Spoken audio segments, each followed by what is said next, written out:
जय हिंद दोस्तों। आज के वीडियो में हम किसी भी केमिकल इक्वेशन को बैलेंस करने के लिए एक और मेथड के बारे में बात करेंगे जिसका नाम है ABCD मेथड। इस मेथड का यूज करके आप किसी भी केमिकल इक्वेशन को बैलेंस कर सकते हैं। पिछले वीडियो में हमने हीट एंड ट्रायल मेथड का यूज करके किसी भी इक्वेशन को बैलेंस करना सीखा था। अगर आपने वो वाला वीडियो नहीं देखा है तो वीडियो के प्लेलिस्ट में जाकर जरूर देखिए। चलिए देखते हैं कि ABCD मेथड का यूज करके किस तरीके से किसी भी केमिकल इक्वेशन को बैलेंस करते हैं। हमारे पास पहला क्वेश्चन है, जब बेरियम क्लोराइड रिएक्ट करता है सल्फ्यूरिक अम्ल के साथ तो ये बनाता है बेरियम सल्फेट प्लस HCl। अब बात करेंगे कि ABCD मेथड का यूज करके किस तरीके से इस इक्वेशन को बैलेंस करेंगे। तो करना क्या है, यहाँ A लिखेंगे, यहाँ B लिखेंगे, यहाँ C लिखेंगे और यहाँ D लिखेंगे।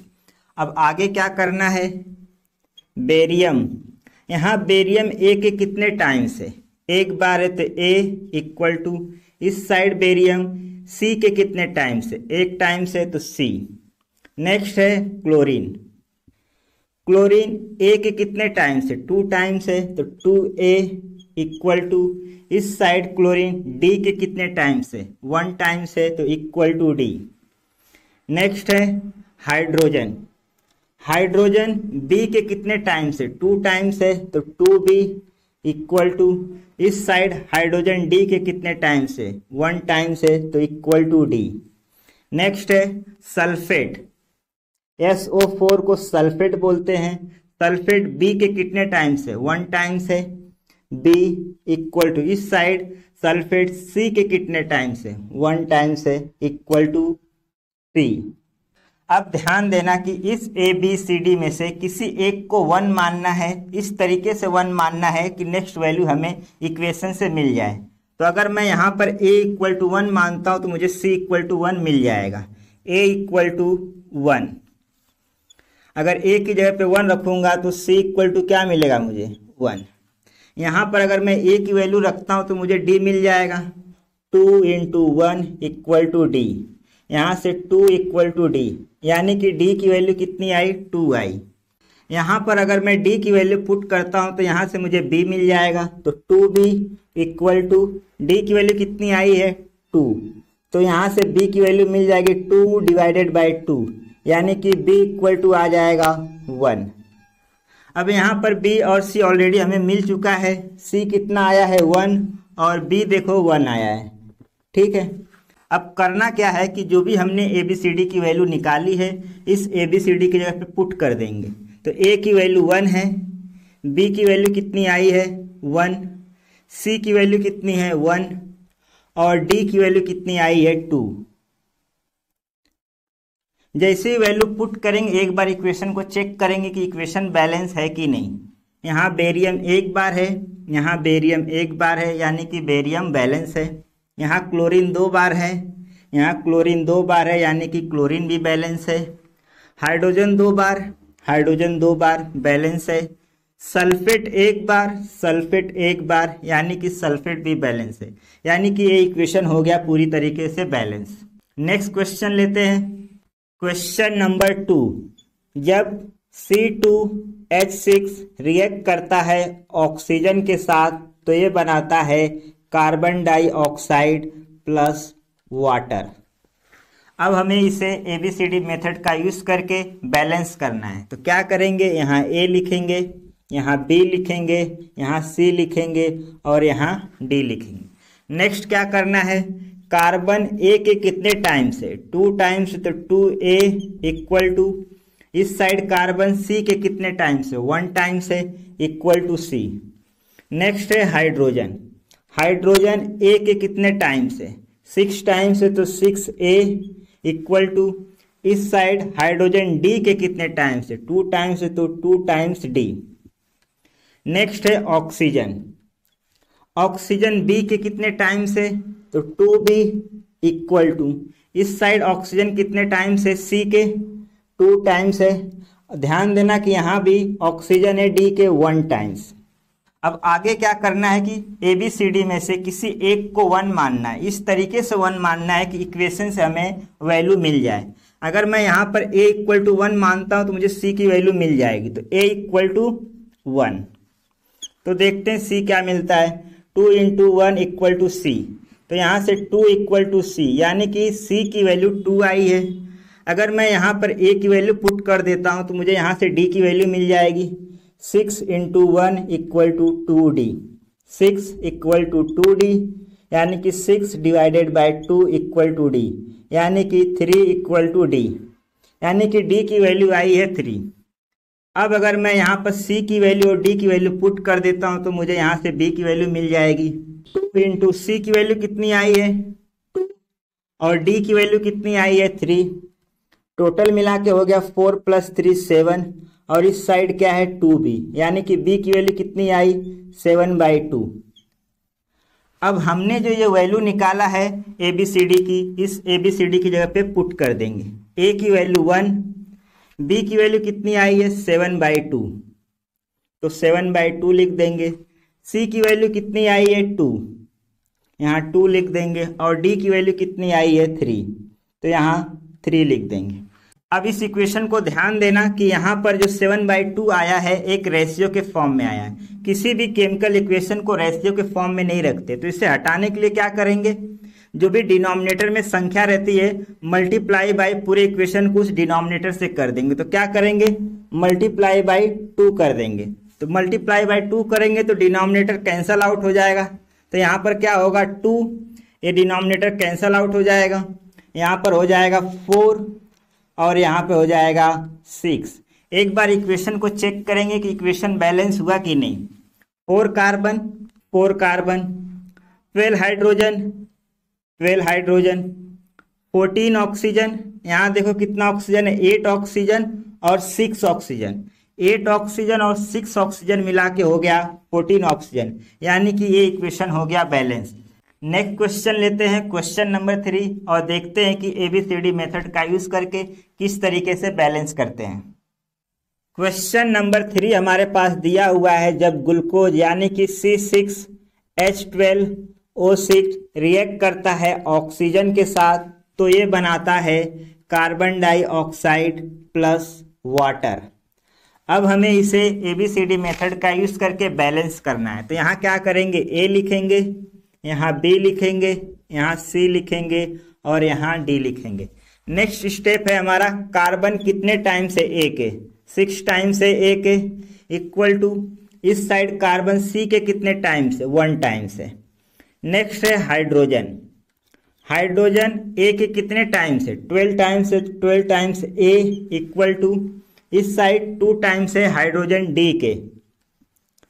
नेक्स्ट है ऑक्सीजन, अब ध्यान देना यहाँ पर ऑक्सीजन A के 6 टाइम्स से, 6 टाइम्स A प्लस यहाँ पर ऑक्सीजन B के 2 टाइम्स से, 2 टाइम्स B इक्वल टू इस साइड ऑक्सीजन C के कितने टाइम से, 2 टाइम से, और इस साइड ऑक्सीजन D के कितने टाइम से, 1 टाइम से।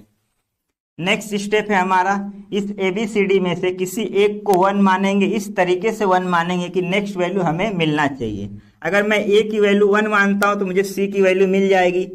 A इक्वल टू 1, तो C इक्वल टू क्या मिलेगा मुझे, तो C इक्वल टू हो जाएगा 6। अगर मैं यहाँ पर A की वैल्यू पुट करता हूं तो मुझे यहाँ से D की वैल्यू मिल जाएगी। 12 इंटू 1 इक्वल टू 2D, तो 12 इक्वल टू 2D, यहाँ से 12 divided by 2 equal to D, यानी कि 6 इक्वल टू D। D की वैल्यू आ जाएगी 6। अगर मैं यहाँ पर C की वैल्यू, D की वैल्यू और A की वैल्यू पुट करता हूँ तो यहाँ से मुझे B की वैल्यू मिल जाएगी। देखते हैं क्या, 2B equal to 2C plus D, ये उस साइड जाएगा तो -6A हो जाएगा। पुट करेंगे वैल्यू, 2 इंटू C की वैल्यू कितनी आई है 6, और D कितना आया है 6, 6 इंटू A की वैल्यू हमने क्या माना है 1 माना है, तो क्या हो जाएगा देखो 12 प्लस 6 माइनस 6, ये 0 हो जाएगा, ये आ जाएगा 12। यहाँ पर 2B है, यानी कि B इक्वल टू क्या हो जाएगा 12 डिवाइडेड बाय 2 इक्वल टू 6, यानी B की वैल्यू आई 6। अब हमने ये जो भी वैल्यू निकाला है ABCD की, इस ABCD की जगह पे पुट कर देंगे। A की वैल्यू 1 है, B की वैल्यू कितनी आई है 6, C की वैल्यू कितनी आई है 6 और D की वैल्यू कितनी आई है 6। एक बार इक्वेशन को चेक करेंगे कि इक्वेशन बैलेंस हुआ कि नहीं। 6 कार्बन 6 कार्बन, कार्बन बैलेंस हो गया। 12 हाइड्रोजन 12 हाइड्रोजन, हाइड्रोजन बैलेंस हो गया। नेक्स्ट है ऑक्सीजन, यहाँ पर है 6 ऑक्सीजन और यहाँ पर है 12 ऑक्सीजन, मिला के हो गया 18 ऑक्सीजन।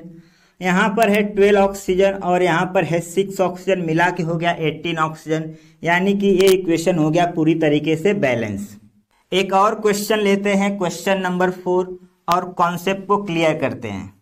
क्वेश्चन नंबर 4 है हमारे पास, जब MnO3 रिएक्ट करता है HCl के साथ तो ये बनाता है MnCl2 plus Cl2 plus H2O। अब हमें इसे ABCD मेथड का यूज करके इस इक्वेशन को बैलेंस करना है। तो यहाँ पर A लिखेंगे, यहाँ पर B लिखेंगे, यहाँ पर C लिखेंगे, यहाँ पर D लिखेंगे और यहाँ पर E लिखेंगे। नेक्स्ट स्टेप है हमारा Mn A के कितने टाइम्स है, एक बार है A इक्वल टू इस साइड C के कितने टाइम्स है, एक बार है। ऑक्सीजन A के कितने टाइम्स है, 3 टाइम्स है, 3A इक्वल टू इस साइड ऑक्सीजन E के कितने टाइम्स है, 1 टाइम्स है। नेक्स्ट है हाइड्रोजन, हाइड्रोजन B के कितने टाइम्स है, 1 टाइम्स है, इक्वल टू इस साइड हाइड्रोजन E के कितने टाइम्स है, 2 टाइम्स है, 2 टाइम्स E। नेक्स्ट है क्लोरीन, क्लोरीन B के कितने टाइम्स है, 1 टाइम्स है, B इक्वल टू इस साइड ध्यान देना, यहाँ पर C के 2 टाइम्स है क्लोरीन, 2 टाइम्स C, और यहाँ पर क्लोरीन D के 2 टाइम्स है। नेक्स्ट स्टेप है हमारा, इस ABCD में से किसी एक को 1 मानेंगे, इस तरीके से 1 मानेंगे कि उस इक्वेशन से हमें एक वैल्यू मिल जाए। अगर मैं A को 1 मानता हूं तो मुझे C की वैल्यू मिल जाएगी। A equal to 1, A equal to 1 तो C इक्वल टू क्या मिलेगा, 1। यहाँ पर अगर मैं A की वैल्यू पुट करता हूं तो यहाँ से मुझे E मिल जाएगा, 3 into 1 equal to E, 3 equal to E, यानी कि E की वैल्यू आई 3। अगर मैं यहाँ पर E की वैल्यू पुट कर देता हूँ तो यहाँ से मुझे B की वैल्यू मिल जाएगी, B equal to 2 into E की वैल्यू क्या आई है, 3 आई है, तो B इक्वल टू हो जाएगा 6। नेक्स्ट है यहाँ से मुझे D मिल जाएगा, अगर मैं B की वैल्यू और C की वैल्यू पुट कर देता हूँ तो यहाँ से मुझे D मिल जाएगा, तो ये हो जाएगा B माइनस 2C बराबर 2D। B कितना आया है 6, 2 इंटू C कितना आया है 1, ये कितना हो जाएगा 6 माइनस 2 यानी कि 4, 2D equal to 2D equal to 2D, यानी कि D इक्वल टू क्या आ जाएगा 4 divided by 2 equal to 2, D equal to 2 आ गया। अब हमने ये जो भी वैल्यू निकाला है ABCD की, इस ABCD की जगह पे पुट कर देंगे। A की वैल्यू 1 है, B की वैल्यू क्या आई है 6, C की वैल्यू क्या आई है 1 आई है, D की वैल्यू क्या आई है 2 आई है, और E की वैल्यू क्या आई है 3। एक बार इक्वेशन को चेक करेंगे कि इक्वेशन बैलेंस हुआ कि नहीं।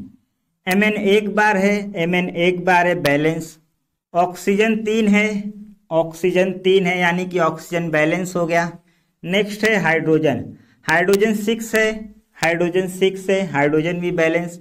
नेक्स्ट बचा क्लोरीन, 6 क्लोरीन, यहाँ पर देखो 2 क्लोरीन और 4 क्लोरीन मिला के हो गया 6 क्लोरीन, यानी कि ये इक्वेशन हो गया बैलेंस।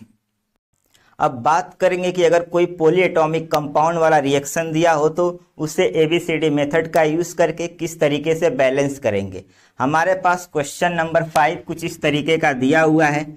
अब सवाल यह आता है कि इसे पहचानेंगे कैसे कि ये पॉलीएटॉमिक कंपाउंड वाला रिएक्शन है।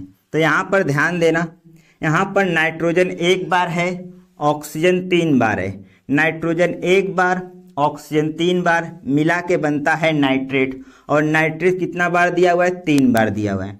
उसी प्रकार यहाँ पर सल्फर एक बार है, ऑक्सीजन 4 बार है, सल्फर 1 बार, ऑक्सीजन 4 बार, मिला के बनता है सल्फेट, और वो कितनी बार दिया हुआ है? 3 बार दिया हुआ है।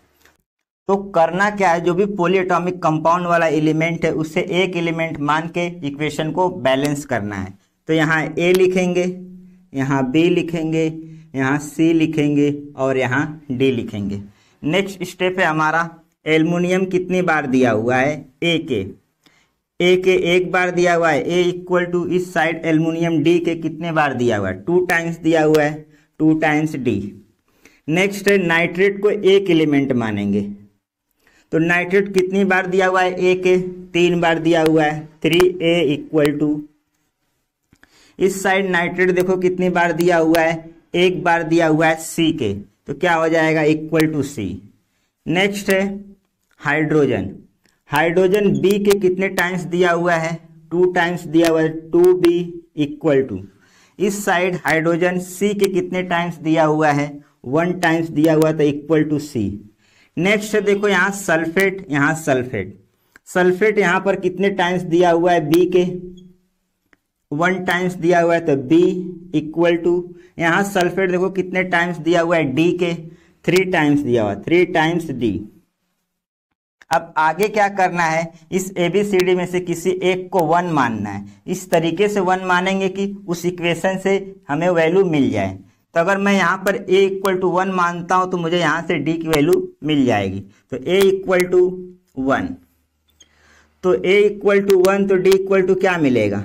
1/2 इक्वल टू d, यानी कि d इक्वल टू मिलेगा 1/2। अगर मैं यहाँ पर a की वैल्यू पुट करता हूँ तो मुझे यहाँ से c की वैल्यू मिल जाएगी, 3 × 1 equal to c, 3 equal to c, यानी कि c की वैल्यू आई 3। नेक्स्ट स्टेप है हमारा ए वाला इक्वेशन। अगर मैं यहाँ पर c की वैल्यू पुट करता हूँ तो यहाँ से मुझे b की वैल्यू मिल जाएगी। तो 2b इक्वल टू c की वैल्यू कितनी आई है? 3, तो b इक्वल टू क्या हो जाएगा? 3/2। नेक्स्ट है यहाँ से हमें मिल जाएगा d। अगर मैं b की वैल्यू पुट करता हूँ तो यहाँ से मुझे d मिल जाएगा। b कितना आया है? 3/2 इक्वल टू 3d, तो d इक्वल टू क्या हो जाएगा? 3/2 इंटू 3 इक्वल टू d, 3 से 3 कैंसल, तो d इक्वल टू आ जाएगा 1/2। अब हमें जो भी वैल्यू मिली है ABCD की, इस ABCD की जगह पे पुट कर देंगे। a की वैल्यू 1 है, b की वैल्यू कितनी आई है? 3/2, यहाँ पर 3/2 कर देंगे। c की वैल्यू आई है 3, यहाँ 3 लिख देंगे, और d की वैल्यू आई है 1/2, तो यहाँ 1/2 लिख देंगे। ध्यान देना कि ये जो इक्वेशन है रेशियो के फॉर्म में आ रहा है, यहाँ पर 3/2 है, यहाँ 1/2 है। तो जो डिनोमिनेटर में उसे हटाने के लिए क्या करेंगे, डिनोमिनेटर में जो भी संख्या है पूरे इक्वेशन को उस संख्या से मल्टीप्लाई कर देंगे। तो इस इक्वेशन को मल्टीप्लाई बाई 2 कर देंगे। तो नेक्स्ट क्या मिलेगा हमारे पास, यहाँ 2 हो जाएगा, ये 1/2 कैंसिल हो जाएगा, ये हो जाएगा 6 और ये हो जाएगा 1। एक बार इक्वेशन को चेक करेंगे कि इक्वेशन बैलेंस हुआ कि नहीं। यहाँ 2 एल्युमिनियम, यहाँ 2 एल्युमिनियम, यहाँ नाइट्रेट देखो कितना है 6 है, यहाँ देखो नाइट्रेट कितना है 6 है, यहाँ देखो हाइड्रोजन 6 है और यहाँ भी हाइड्रोजन 6 है। नेक्स्ट है सल्फेट 3 है और यहाँ देखो सल्फेट 3 है, यानी कि ये इक्वेशन हो गया बैलेंस। नेक्स्ट क्वेश्चन लेते हैं, क्वेश्चन नंबर 6। क्वेश्चन नंबर 6 कुछ इस तरीके का दिया हुआ है, Fe2SO4 टाइम्स 3 प्लस NH4OH बनाता है FeOH times 3 plus NH4 times 2SO4। अब हमें इस केमिकल इक्वेशन को ABCD मेथड का यूज करके बैलेंस करना है। जैसा कि हमें मालूम पड़ा है कि ये जो केमिकल इक्वेशन दिया हुआ है यह एक पॉलीएटॉमिक कंपाउंड वाला केमिकल इक्वेशन दिया हुआ है। तो करना क्या है, जो भी पॉलीएटॉमिक कंपाउंड वाला एलिमेंट या कंपाउंड दिया है उसे एक एलिमेंट मानना है, ठीक है। तो नेक्स्ट स्टेप है हमारा, यहाँ A लिखेंगे, यहाँ B लिखेंगे, यहाँ C लिखेंगे और यहाँ D लिखेंगे। आगे का स्टेप है Fe कितना टाइम्स दिया हुआ है A के, 2 टाइम्स दिया है, 2A इक्वल टू इस साइड कितना टाइम्स दिया हुआ है C के, 1 टाइम्स दिया हुआ है। नेक्स्ट है सल्फेट। सल्फेट को एक एलिमेंट मानेंगे तो कितना बार दिया हुआ है सल्फेट ए के 3 टाइम्स दिया हुआ है 3a इक्वल टू इस साइड सल्फेट डी के कितने टाइम्स दिया हुआ है 1 टाइम्स दिया हुआ है। नेक्स्ट स्टेप है अमोनियम NH4। NH4 कितना टाइम्स दिया हुआ है बी के 1 टाइम्स दिया हुआ है और इस साइड देखो NH4 कितना टाइम्स दिया हुआ है डी के 2 टाइम्स दिया हुआ है डी के। नेक्स्ट है हाइड्रोक्साइड OH को हाइड्रोक्साइड बोलते हैं। हाइड्रोक्साइड बी के कितना टाइम्स दिया हुआ है 1 टाइम्स दिया हुआ है और इस साइड देखो सी के कितना टाइम्स दिया हुआ है 3 टाइम्स दिया हुआ है 3 टाइम्स सी। नेक्स्ट स्टेप है हमारा इस ABCD में से किसी एक को 1 मानना है, इस तरीके से 1 मानना है कि नेक्स्ट वैल्यू हमें उस इक्वेशन से मिलना चाहिए। अगर मैं A इक्वल टू 1 मानता हूं तो यहां से मुझे C मिल जाएगा।